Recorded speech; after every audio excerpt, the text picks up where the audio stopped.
Details చూస్తే జూలైలో జరగనున్న పింఛన్ల పంపిణీ ప్రక్రియకు చంద్రబాబు ప్రభుత్వం వాలంటీర్లను దూరంగా పెట్టింది. వాలంటీర్ల సేవలు కొనసాగిస్తామని, వారి వేతనాలు పెంచుతామని ఎన్నికలకు ముందు చంద్రబాబు హామీ ఇచ్చిన విషయం తెలిసిందే. టీడీపీ జనసేన ఉమ్మడి మేనిఫెస్టోలో కూడా వాగ్దానం చేశారు. ఆగస్టు 14తో వాలంటీర్ల గడువు ముగియనుండగా ఇప్పటి వరకు స్పష్టమైన నిర్ణయం తీసుకోపోవటం ఆందోళన కలిగిస్తోంది. 5 ఏళ్ల క్రితం ఏపీలో ఏర్పాటైన విప్లవాత్మక వాలంటీర్ వ్యవస్థను రాష్ట్ర ప్రభుత్వం త్రిశంకు స్వర్గంలో పెట్టేసింది. 2019 ఆగస్టులో గత ప్రభుత్వం వాలంటీర్ వ్యవస్థను ప్రవేశపెట్టగా వీరు నిర్వహించే విధుల్లో ప్రతి నెల టంచన్గా పింఛన్ల పంపిణీ అత్యంత కీలకంగా కొనసాగింది.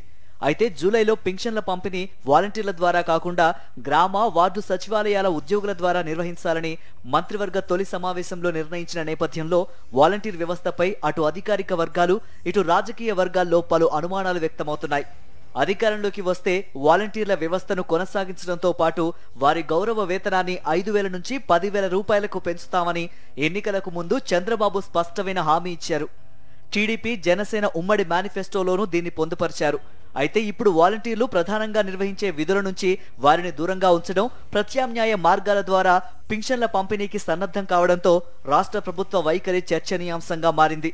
రాష్ట్రంలోని గ్రామీణ ప్రాంతాల్లో ప్రతి 50 ఇళ్లకు, పట్టణ ప్రాంతాల్లో 75 నుంచి 100 ఇళ్లకు ఒకరు చొప్పున గతంలో 2.65 లక్షల మంది వాలంటీర్లు విధులు నిర్వర్తించారు.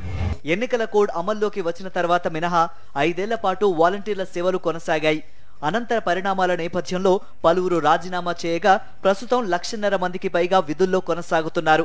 అయితే పింఛన్ల పంపిణీతో పాటు ఇతర సాధారణ విధులు కూడా అప్పగించకుండా వారిని దూరంగా ఉంచడం ప్రశ్నార్థకంగా మారింది. సాధారణంగా ప్రభుత్వ విభాగాల్లో నెలవారీ గౌరవ వేతనంతో పనిచేసే వారిని కొనసాగించేందుకు నిర్దిష్ట సమయంలోగా ఎప్పటికప్పుడు అనుమతులు మంజూరు చేస్తారు. 2019 ఆగస్టులో ఏర్పాటైన వాలంటీర్ వ్యవస్థ కొనసాగింపు గడువు ఈ ఏడాది ఆగస్టు 14వ తేదీతో ముగియనుంది.